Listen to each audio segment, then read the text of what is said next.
आज के इस वीडियो में कक्षा 12 के भौतिक विज्ञान पेपर हल के बारे में बताया जाएगा। 2025 में जो परीक्षा हुआ था पेपर का कोड 346 जेबी में कौन कौन से प्रश्न आए थे, संपूर्ण पेपर जो है हल करके आज के इस वीडियो में बताया जाएगा। एक एक प्रश्न को जो है आप सभी विद्यार्थियों को बताएंगे और एक एक प्रश्न को जो है अच्छे से समझिएगा। पहला जो क्वेश्चन है, एक धातु के टुकड़ों पर -3.2 कूलाम का आवेश है, धातु में अधिसंख्य इलेक्ट्रॉनों की संख्या है। इसमें बताना है कि धातु के अंदर कितने इलेक्ट्रॉनों की संख्या है और इसमें 4 ऑप्शन दिया गया है। तो इसको हल करके पता करेंगे कि इसमें ऑप्शन कौन सही होगा। तो सबसे पहले जो है यहाँ पे लिखेंगे हल, और हल में देखेंगे कितना मान दिया गया था, -3.2 कूलाम का आवेश है। तो यहाँ लिखेंगे Q, और Q बराबर प्रश्न में कितना दिया गया है, -3.2 जो है कूलाम का आवेश प्रश्न में दिया गया है। और इसमें किसका मान पूछा जा रहा है, तो इसमें n का मान मतलब इलेक्ट्रॉनों की संख्या बराबर पूछा जा रहा है। तो इलेक्ट्रॉनों की संख्या n बराबर प्रश्नवाचक हो जाएगा, n बराबर पूछा जा रहा है। अब n का सूत्र क्या होता है, तो n का सूत्र अगर याद करेंगे तो Q बराबर होता है NI होता है। Q बराबर क्या होता है, NI। तो Q बराबर NI, अगर NI बराबर क्या होगा तो कहेंगे NI बराबर हो जाएगा यहाँ पर Q हो जाएगा, और n बराबर क्या हो जाएगा, तो n बराबर हो जाएगा यहाँ पर Q बटा E हो जाएगा। सूत्र बन गया n बराबर Q बटा E। अब यहाँ मान को भर देंगे तो n बराबर हो जाएगा, Q का मान कितना दिया गया प्रश्न में, तो Q का मान यहाँ ऊपर प्रश्न में देखेंगे -3.2 दिया गया, तो -3.2 दिया गया बटा, और E का मान, E का मतलब इलेक्ट्रॉन पर आवेश, और इलेक्ट्रॉन पर आवेश कितना होता है, -1.6 गुणे 10 के पावर -19 कूलाम होता है। इलेक्ट्रॉन पे आवेश क्या होता है, -1.6 गुणे 10 के पावर -19 कूलाम होता है। इसमें माइनस से माइनस कट जाएगा, माइनस से माइनस कैंसिल हो जाएगा, और -19 घात ऊपर जाएगा, 16 दूनी 32, क्योंकि दशमलव है एक स्थान पर, दशमलव एक स्थान पर, दशमलव हट जाएगा, और n का मान इसमें क्या जाएगा, 16 दूनी 32, 2 गुणे 10 के पावर, ये 19 घात ऊपर चला जाएगा, तो 19 जब माइनस में ऊपर जाएगा तो प्लस घात 19 हो जाएगा। n का मान क्या आ गया, 2 गुणे 10 के पावर 19, यही जो है इसका क्या हो जाएगा, आंसर हो जाएगा 2 गुणे 10 के पावर -19। इसमें ऑप्शन को चेक कर लेंगे कि इसमें ऑप्शन कौन सही है। तो यहाँ पर देख सकते हैं दूसरा वाला ऑप्शन 2 गुणे 10 के पावर 19 जो है दूसरा वाला ऑप्शन क्या हो जाएगा, सही हो जाएगा। किस सूत्र से हल किए हैं, तो Q बराबर NI सूत्र लागू करेंगे, NI बराबर Q, तो n बराबर E को नीचे भेज दीजिए, Q का मान E का मान भर देंगे, माइनस से माइनस को काट देंगे, 16 दूनी 32, 2 गुणे 10 के पावर 19 घात, -19 था ऊपर चला जाएगा तो +19 घात हो जाएगा। तो पहला क्वेश्चन जो है आप सभी विद्यार्थी अच्छे से समझ गए होंगे। अब सीखेंगे इसका दूसरा प्रश्न क्या है। तो अब यहाँ दूसरा प्रश्न क्या है, किसी धारा मापी से विभवांतर का मापन करने हेतु तो इसमें जोड़ते हैं। तो धारा मापी से विभवांतर मापन जोड़ने के लिए किस क्रम में जोड़ा जाता है, तो उच्च प्रतिरोध का श्रेणी क्रम, निम्न प्रतिरोध का समांतर क्रम, उच्च प्रतिरोध का समांतर क्रम, निम्न प्रतिरोध का श्रेणी क्रम। तो याद रखिएगा, जब भी धारा मापी से विभवांतर को मापने के लिए जब जोड़ा जाता है तो उसमें उच्च प्रतिरोध को श्रेणी क्रम में जोड़ते हैं। उच्च प्रतिरोध को क्या होता है, श्रेणी क्रम में जब जोड़ा जाएगा तो धारा मापी से विभवांतर का मापन किया जाता है। तो इसमें पहला वाला ऑप्शन क्या हो जाएगा, सही हो जाएगा।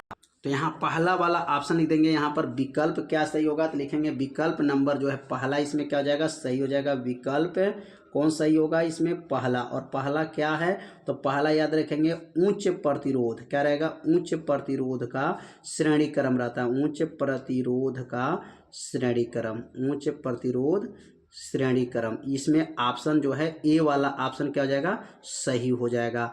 जब भी धारा मापी का अगर विभवांतर का मापन करेंगे तो इसमें उच्च प्रतिरोध का श्रेणी क्रम ऑप्शन क्या हो जाएगा, सही हो जाएगा। अगला प्रश्न है, अगला प्रश्न जो है ये तो कई सालों से पेपर में पूछा गया है। वैद्युत चुंबकीय तरंगों में वैद्युत एवं चुंबकीय क्षेत्र सदिशों में कलांतर होता है। यहाँ ध्यान दीजिए, कलांतर होता है, यह चलने की दिशा नहीं पूछा गया। वैद्युत और चुंबकीय तरंगों का संचरण की दिशा अगर पूछा गया होता तो चलने का संचरण की जो दिशा होता है वह लंबवत होता है। लंबवत का मतलब 90 अंश होता है, लेकिन इसमें कलांतर पूछा गया है, तो कलांतर होने की वजह से इसमें चौथा ऑप्शन क्या हो जाएगा, सही हो जाएगा। लिखेंगे इसमें विकल्प जो है 4 इसमें सही होगा। विकल्प क्या है, 4। चौथा इसमें विकल्प क्या है सही, 0 अंश होगा। कालांतर पूछा गया तो 0 अंश हो जाएगा।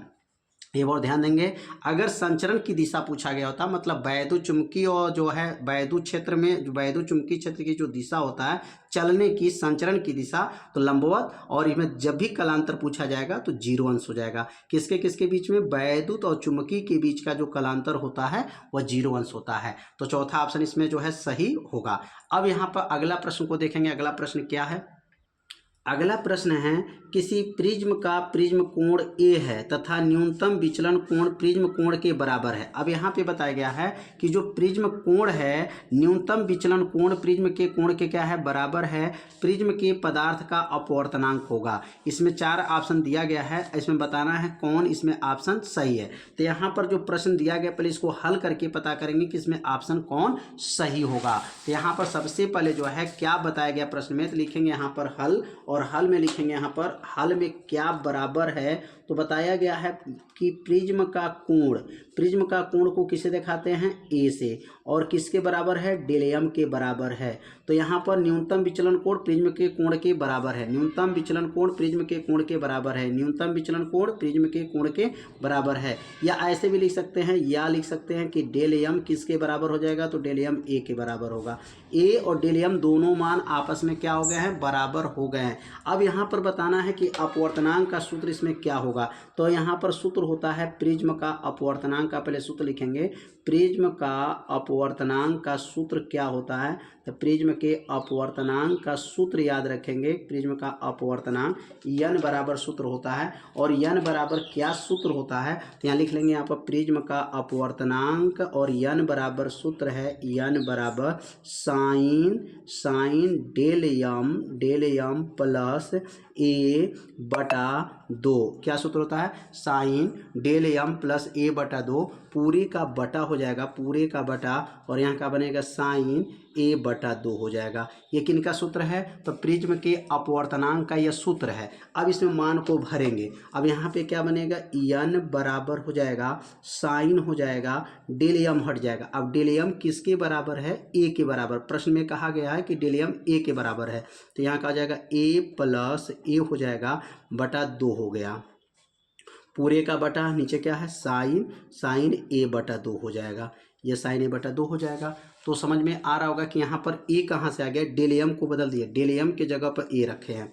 अगला लाइन क्या बनेगा, n बराबर हो जाएगा, साइन हो जाएगा, एक ए और एक मिलके कितना हो गया, 2a बटा 2 हो जाएगा, पूरे का बटा हो जाएगा, और नीचे क्या है साइन ए बटा 2 हो जाएगा।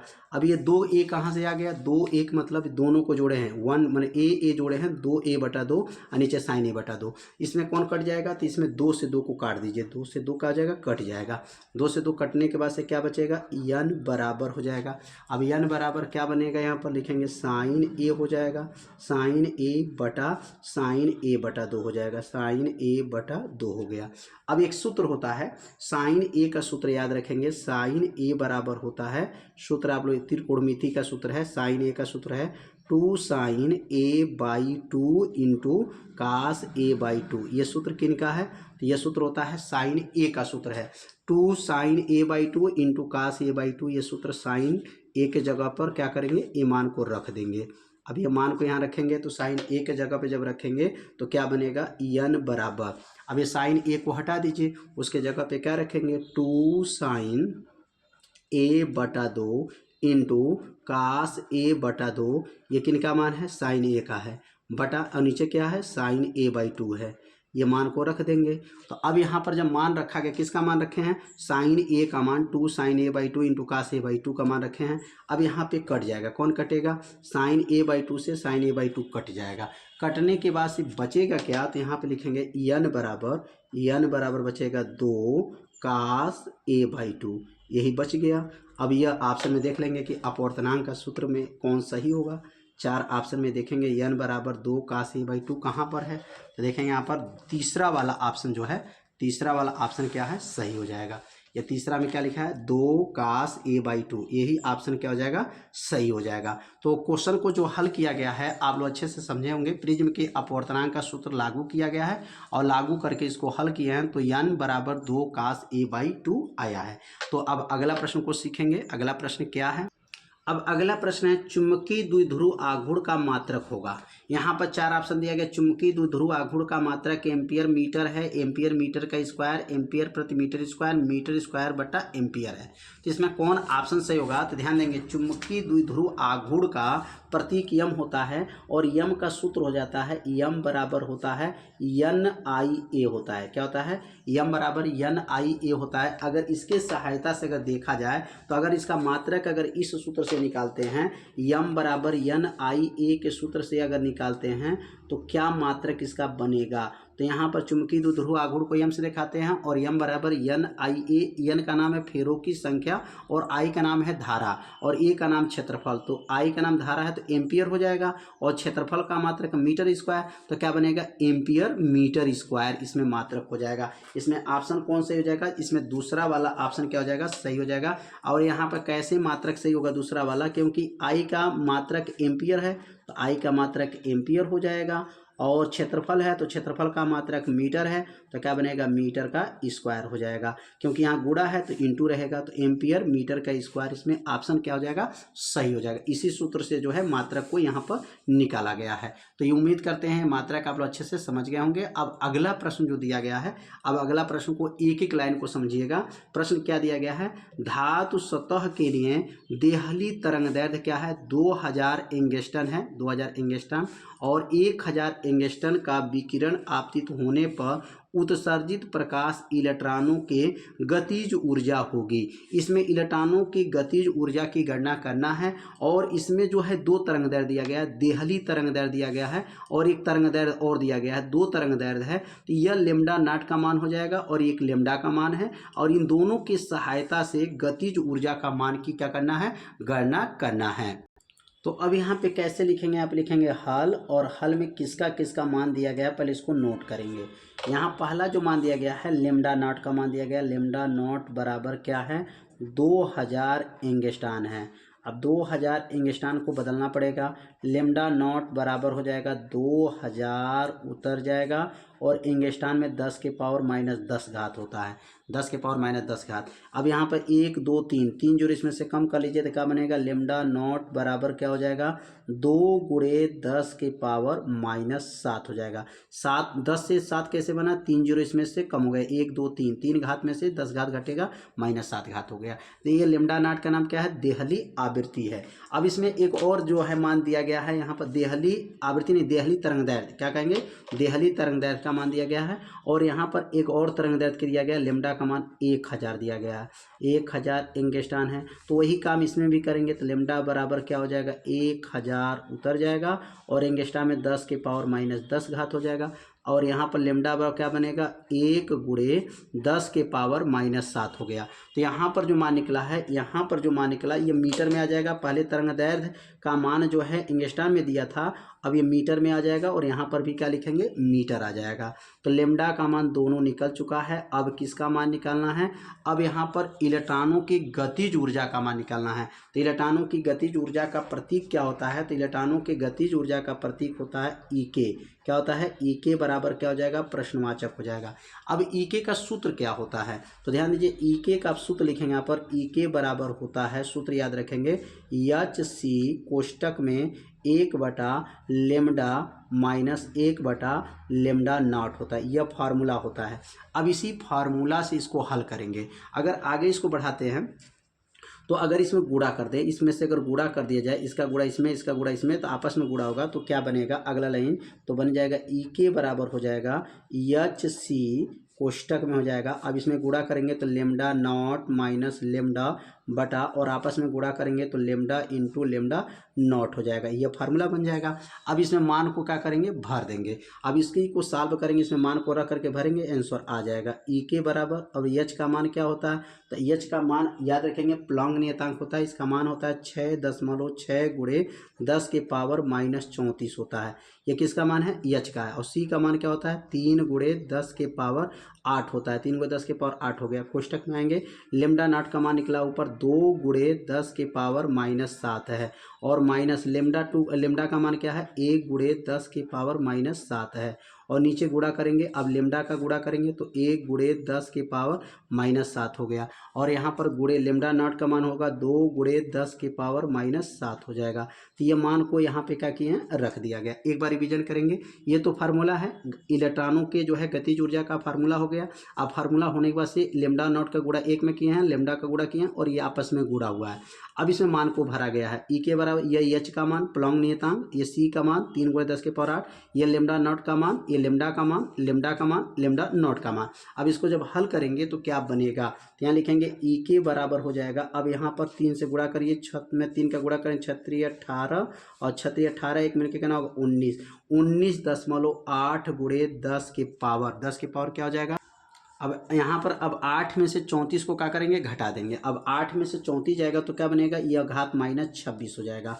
और यहाँ पर अब इसको घटाएंगे तो यहाँ पर घटाएंगे 2 गुणे 10 के पावर -7 में से 1 गुणे 10 के पावर -7 घटा दीजिए तो 2 में से 1 जाएगा तो क्या बनेगा 1 गुणे 10 के पावर -7। ध्यान दीजिएगा, ये घटाना पर ये 10 के पावर 7 यहाँ उतर जाएगा। और यहाँ पर जब गुणा है तो ये -7 -14 घात हो जाएगा।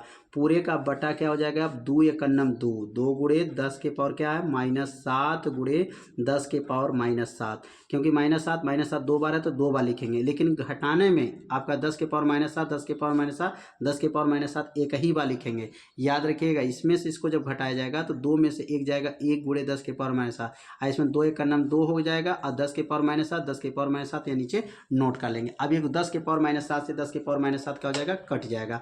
ये 10 के पावर 7 से 10 के पावर 7 कट गया। अब यहाँ पर जो बचेगा, अब ये 7 घात को ऊपर कर देंगे तो क्या बनेगा, यहाँ पर हो जाएगा ई के आ जाएगा, ई के बराबर हो जाएगा 19.8 गुणे 10 के पावर -26, ऊपर जाएगा तो +7 हो जाएगा। तो +7 कैसे हुआ, -7 नीचे था तो ऊपर चला गया तो +7 हो गया, पूरे का बटा 2 हो जाएगा। अब यहाँ 2 से इसको काट देंगे तो क्या बनेगा, तो अगला लाइन बनेगा यहाँ पर ई के बराबर हो जाएगा। अब 19.8 का 2 से भाग करेंगे तो कितना आ जाएगा 9.2 2 9 18 9 क्या होगा 9.9 हो जाएगा। 2 9 18 2 9 18 और गुणे 10 के पावर, अब 7 में से 26 घटाइए माइनस क्या हो जाएगा 19। अब ये मात्रक किस में आ जाएगा, जूल में आ जाएगा। लेकिन ऑप्शन में जो दिया गया है ये जूल में नहीं दिया गया है, इलेक्ट्रॉन वोल्ट में दिया गया है। अब इसको इलेक्ट्रॉन वोल्ट में बदलेंगे। अब इलेक्ट्रॉन वोल्ट में बदलने के लिए क्या करेंगे, यहाँ तक जो उत्तर आया जूल में आया है, लेकिन जो उत्तर दिया गया है इलेक्ट्रॉन वोल्ट में लाना है। तो अब यहाँ पर इलेक्ट्रॉन वोल्ट में लाने के लिए क्या करेंगे, अब यहाँ लिखेंगे ई के बराबर हो जाएगा 9.9 गुणे 10 के पावर -19 था। अब इसमें भाग कर देंगे, किससे भाग करेंगे, भाग करेंगे 1.6 गुणे 10 के पावर -19 से भाग कर देंगे तो यह मान जो है जूल से इलेक्ट्रॉन वोल्ट में बदल जाएगा। अब 19 घात से 19 घात कैंसिल हो गया, कट गया, 19 ऊपर भेज दीजिए तभी खत्म हो जाएगा। अब दशमलव मान आपस में बराबर है तो क्या लिखेंगे यहाँ पर ई के बराबर 99 बटा क्या हो जाएगा 16 हो जाएगा। अब 16 से जो है 99 में 16 का क्या करेंगे, भाग करेंगे तो भाग दे नहीं पाएगा 6 दशमलव क्या आएगा यहाँ पर 6.18 लगभग इसको लिख सकते हैं, लगभग इलेक्ट्रॉन वोल्ट है तो लगभग इसको क्या लिख सकते हैं 6.2 इलेक्ट्रॉन वोल्ट हो जाएगा। 6.2 इलेक्ट्रॉन वोल्ट आ जाएगा। इसमें ऑप्शन कौन सही हो जाएगा, तो इसमें पहला वाला ऑप्शन क्या हो जाएगा, सही हो जाएगा। यहाँ पे देख सकते हैं 6.2 इलेक्ट्रॉन वोल्ट, यह पहला वाला ऑप्शन क्या है, सही है। तो उम्मीद करते हैं यह प्रश्न कैसे हल किया गया है, बहुत आसान विधि से बताया गया है और आप लोगों को बढ़िया से समझाया गया है जिससे आप लोग को अच्छे से समझ में आ गया होगा। यहाँ पर अगर जूल में पूछा होता तो जूल में देखते, लेकिन इस प्रश्न में जूल में नहीं पूछा गया, इलेक्ट्रॉन वोल्ट में पूछा गया है। तो इसने इलेक्ट्रॉन वोल्ट में लाने के लिए 1.6 गुणे 10 के पावर -19 से भाग कर देंगे तो यह उत्तर आ जाएगा 6.18 है, लगभग 6.2 हो जाएगा इलेक्ट्रॉन वोल्ट यह मान हो जाएगा। तो यह सभी बहुविकल्पी प्रश्न हल कर दिया गया। अब अगला प्रश्न क्या है, अब अगला प्रश्न को देखते हैं कि अगला प्रश्न क्या यहाँ पर दिया गया है। अब अगला प्रश्न है वैद्युत फ्लक्स का मात्रक लिखिए। अब यहाँ पर वैद्युत फ्लक्स का क्या मात्रक है, अब मात्रक को समझते हैं कि वैद्युत फ्लक्स का मात्रक क्या है। तो यहाँ पे लिखेंगे वैद्युत फ्लक्स का मात्रक लिखिए। तो वैद्युत फ्लक्स का पहले सूत्र लिखेंगे। वैद्युत फ्लक्स का सूत्र क्या होता है, तो यहाँ पर सूत्र लिखेंगे। यहाँ पर फाई ई बराबर होता है, फाई ई बराबर क्या सूत्र है, यहाँ पर हो जाएगा ई ए कास थीटा होता है। तो यहाँ पर कास का मान नहीं प्रयोग करेंगे। अब दूसरे लाइन से लिखेंगे फाई ई का अगर मात्रक निकालना है तो लिखेंगे फाई ई का मात्रक हमको पूछा गया है, तो फाई ई का मात्रक हो जाएगा।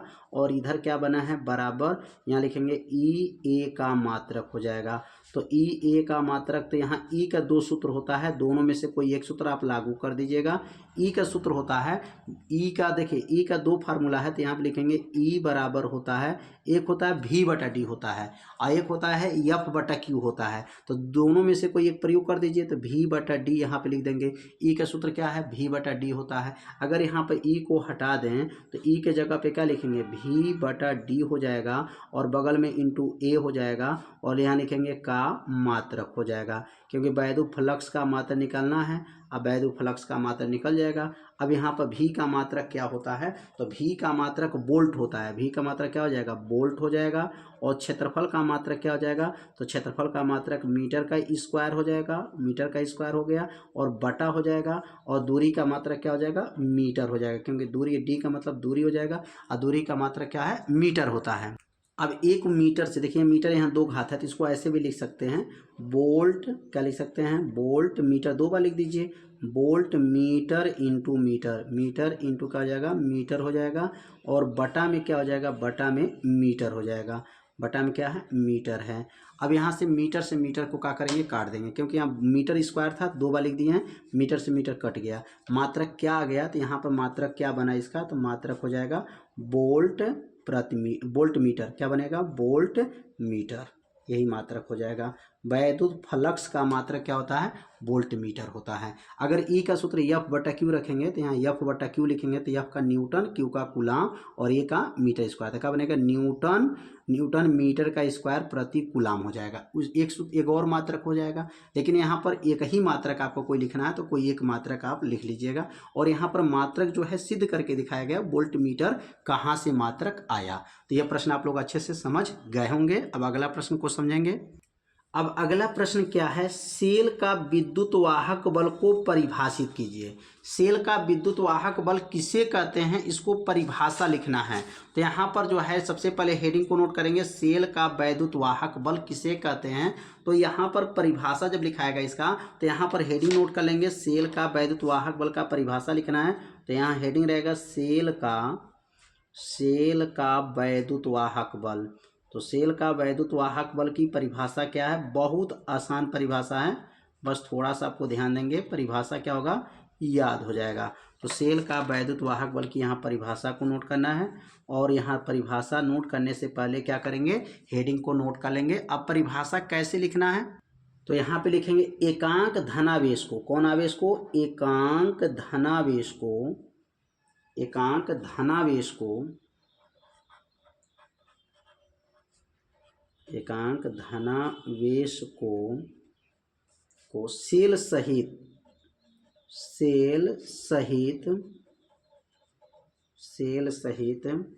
पूरे परिपथ सेल सहित पूरे परिपथ में सेल द्वारा एकांक धनावेश को सेल सहित पूरे परिपथ में सेल द्वारा दी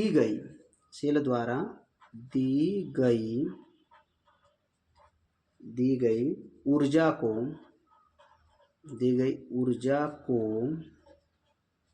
सेल का वैद्युत वाहक बल कहते हैं। सेल का वैद्युत वाहक बल कहते हैं, वैद्युत वाहक बल कहते हैं। इसे ई से प्रदर्शित करते हैं, ई से प्रदर्शित करते हैं। किसे प्रदर्शित करते हैं, ई से प्रदर्शित करते हैं। अब यहाँ पे इसका परिभाषा जो लिखे हैं, अब अगर सूत्र याद रहेगा तो परिभाषा आप तुरंत बना लेंगे। अब यहाँ परिभाषा जो लिखा गया है, अब इसका सूत्र यहाँ लिखेंगे। शेल का वैद्युत वाहक बल, क्या लिखा है यहाँ पर, शेल का वैद्युत वाहक बल, शेल का वैद्युत वाहक बल। तो वैद्युत वाहक बल का क्या सूत्र होता है, वैद्युत वाहक बल का सूत्र याद रखेंगे। क्या सूत्र है, कार्य ऊर्जा बटा, क्या हो जाएगा यहाँ पर, ऊर्जा बटा आवेश होता है, ऊर्जा बटा आवेश इसका क्या है, सूत्र है, ऊर्जा बटा आवेश। अब इसी सूत्र से परिभाषा को बोला गया है कि एकांक आवेश, देखिए बटा में है इसलिए इसको एकांक पढ़ते हैं। एकांक धन आवेश को शेल सहित पूरे परिपथ में दी गई ऊर्जा को क्या कहते हैं, शेल का वैद्युत वाहक बल कहते हैं। इसे किससे प्रदर्शित करेंगे, ई से, और ई बराबर कार्य को, ऊर्जा को W से, और यहाँ पर जो है आवेश को Q से। तो सूत्र क्या बन जाएगा यहाँ पर, ई बराबर सूत्र हो जाएगा W बटा क्या बनेगा, Q। इसका क्या हो जाएगा, फार्मूला बन जाएगा। तो परिभाषा जो लिखा गया है इसी सूत्र से ये परिभाषा को बनाया गया है। एकांक धनावेश को शेल सहित पूरे परिपथ में शेल द्वारा दी गई ऊर्जा को शेल का वैद्युत वाहक बल कहते हैं, इसे ई से प्रदर्शित करते हैं। तो यह भी प्रश्न आप लोग को अच्छे से समझ में आ गया होगा। तो अब सीखेंगे अगला प्रश्न। तो अब अगला प्रश्न क्या है, किसी कुंडली का स्वप्रेरक तत्व 6 मिली हेनरी है, इसमें धारा प्रवाह की दर 10⁻³ एम्पियर प्रति सेकंड है, कुंडली में उत्पन्न प्रेरित वैद्युत वाहक बल की बल ज्ञात कीजिए। तो इसमें दो मान दिया गया है और दोनों मान को जो है यहाँ समझेंगे कि कैसे इसको हल करना है। तो अब यहाँ पे लिखेंगे हल, और हल में क्या लिखेंगे यहाँ पर, किसका किसका मान दिया गया है। तो यल का मान दिया गया है, यल बराबर क्या दिया गया, 6 एमएच। एमएच का मतलब हो गया मिली हेनरी। अब यल बराबर क्या हो जाएगा, 6 यहाँ नोट हो जाएगा, मिली में 10⁻³ घात होता है, और एच का नाम क्या हो जाएगा, हेनरी हो जाएगा। हेनरी जो है स्वप्रेरण तत्व का क्या है, मात्रक होता है। मिली को यहाँ पर हटाना पड़ेगा, मिली में 10⁻³ से गुणा करना पड़ेगा। अब धारा प्रवाह की दर क्या दिया गया है, तो धारा प्रवाह की दर का प्रतीक क्या होगा, डेल आई बटा डेल टी दिया गया है। तो डेल आई बटा डेल टी का मान क्या दिया गया प्रश्न में, 10⁻³ दिया गया है। अब यहाँ पर आई का मात्रक क्या है, तो आई का मात्रक एम्पियर, और प्रश्न में भी दिया गया मात्रक एम्पियर दिया है, एम्पियर प्रति, और टाइम का मात्रक क्या है, सेकंड, एम्पियर प्रति सेकंड प्रश्न में भी दिया है, देख सकते हैं यहाँ पर 10⁻³ एम्पियर प्रति सेकंड। तो डेल आई बटा डेल टी का मान 10⁻³ एम्पियर प्रति सेकंड मान दिया गया है। अब क्या पूछा गया है, प्रेरित वैद्युत वाहक बल ई बराबर प्रश्नवाचक हो गया। अब ई का सूत्र क्या होता है, तो सूत्र को यहाँ लिखेंगे, ई का सूत्र होता है, ई बराबर होता है -L डेल आई बटा क्या होता है, डेल टी होता है। किसका सूत्र लिखे हैं, ई बराबर -L डेल आई बटा डेल टी होता है। अब इसमें मान को भरेंगे तो क्या बनेगा, ई बराबर हो जाएगा -L का मान क्या है, 6 × 10⁻³ हो गया, और डेल आई बटा डेल टी पूरा का मान दिया गया है, तो डेल आई बटा डेल टी का मान क्या है, 10 के पावर क्या हो जाएगा, 10⁻³ अब यहाँ पर अगला स्टेप क्या बनेगा, ई बराबर हो जाएगा 10⁻³ से 10⁻³ ये तो खत्म हो जाएगा पूरा, क्या बचेगा -6 हो जाएगा।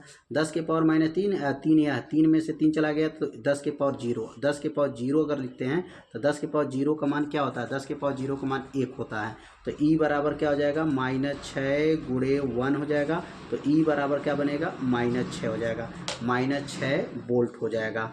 यही इसका क्या हो जाएगा, आंसर हो जाएगा। इसमें प्रेरित वैद्युत वाहक बल पूछा गया था, इसमें आंसर क्या आ जाएगा, ई बराबर -6 वोल्ट हो गया।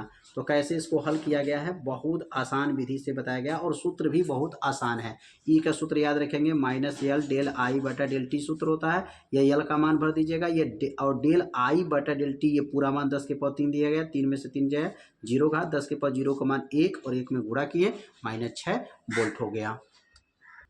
अब अगला प्रश्न है, रदरफोर्ड परमाणु मॉडल की प्रमुख कमियां का उल्लेख कीजिए। रदरफोर्ड का जो परमाणु मॉडल था उस परमाणु मॉडल में क्या कमियां हैं, अब कमियां को यहाँ पर बताना है। तो यहाँ पर सबसे पहले जो है नोट करेंगे रदरफोर्ड का परमाणु मॉडल की कमियां, और यहाँ पर लिखेंगे रदरफोर्ड का परमाणु मॉडल की कमियां क्या है, निम्न है। अब रदरफोर्ड का क्या परमाणु मॉडल में कमियां था, बहुत आसान है, बस थोड़ा सा ध्यान देंगे आपको याद हो जाएगा। अब इनका क्या कहना था कि यह मॉडल परमाणु के अस्तित्व के संबंध में व्याख्या नहीं कर सका। अब इनके मॉडल में क्या कमियां मिल गया कि जो इनका परमाणु था उसका जो है अस्तित्व के संबंध में व्याख्या नहीं कर सका।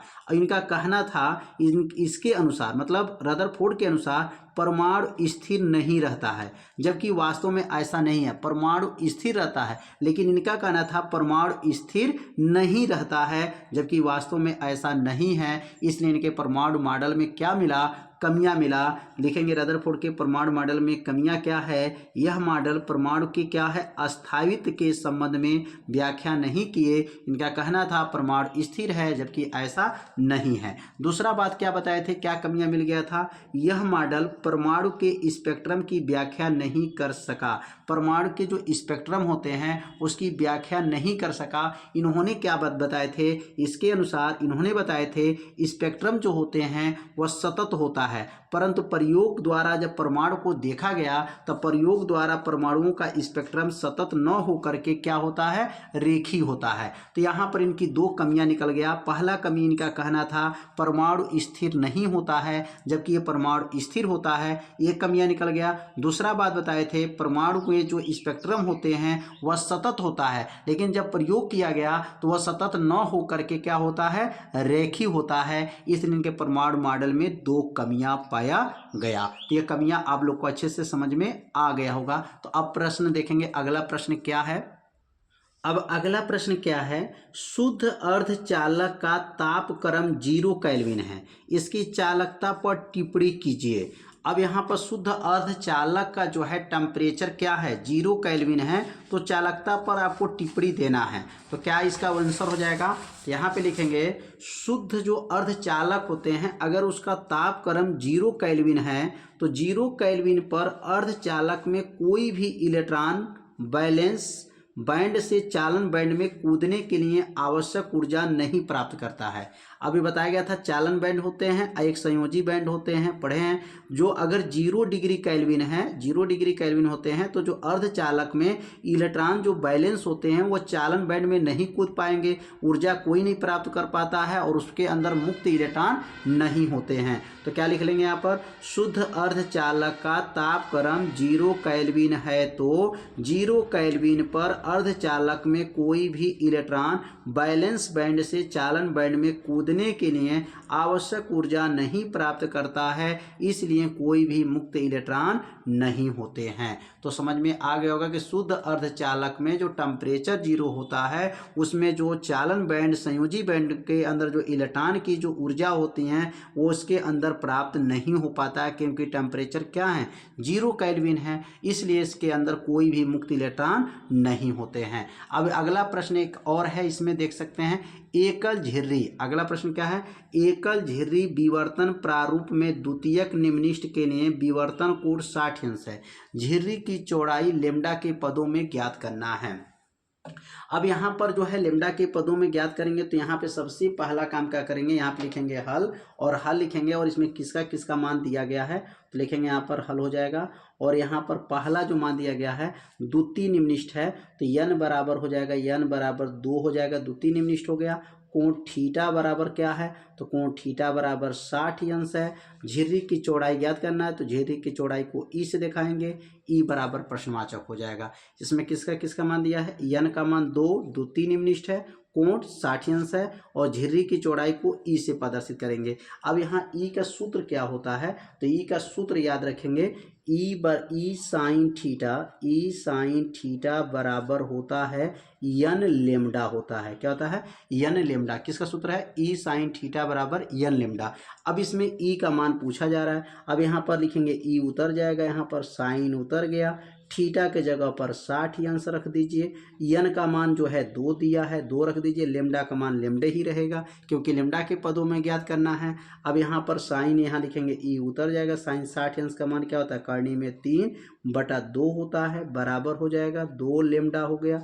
2 में 2 का गुणा कर लीजिए, 2 दूना 4 हो जाएगा। तो क्या बनेगा यहाँ पर? ई करनी में 3 बराबर हो गया 4 लेम्डा हो जाएगा, 4 लेम्डा हो गया। अब यहाँ ई का मान ज्ञात करना है तो ई बराबर क्या हो जाएगा? 4 लेम्डा बटा करनी में 3 हो जाएगा। कर्ण 3 को क्या करेंगे, नीचे भेज देंगे। तो यहाँ पर जो है झिर्री की चौड़ाई कितना आ गया, लेमडा के पदों में ज्ञात करना था, तो लेमडा के पदों में ज्ञात करेंगे तो 4 लेमडा बटा क्या हो जाएगा, करनी में 3, इसका क्या हो जाएगा, आंसर हो जाएगा। कितना आसान क्वेश्चन है, एक बार और समझ लेते हैं। यन का मान 2 दिया गया, थीटा का मान 60 अंश है, ई का मान इसमें पूछा जा रहा है। सूत्र क्या होता है, ई साइन थीटा बराबर यन लेमडा होता है। ई साइन थीटा के जब 60 हो गया, 2 लेमडा हो गया, 60 का मान करनी 3/2 है, और 2 में 2 का गुणा करेंगे 4 लेमडा, करनी 3 को नीचे भेज देंगे, ई का मान निकल जाएगा। और ई का मान नाम क्या है, झिर्री की चौड़ाई है। अब यहाँ पर प्रश्न को देखते हैं, तो प्रश्न नंबर 1 पूरा खत्म हो गया, विकल्प पूरा खत्म हो गया, और 2 का जो है सभी प्रश्नों को हल कर दिया गया। 2 में कितने प्रश्न थे, तो यहाँ सभी प्रश्नों को हल किया गया है।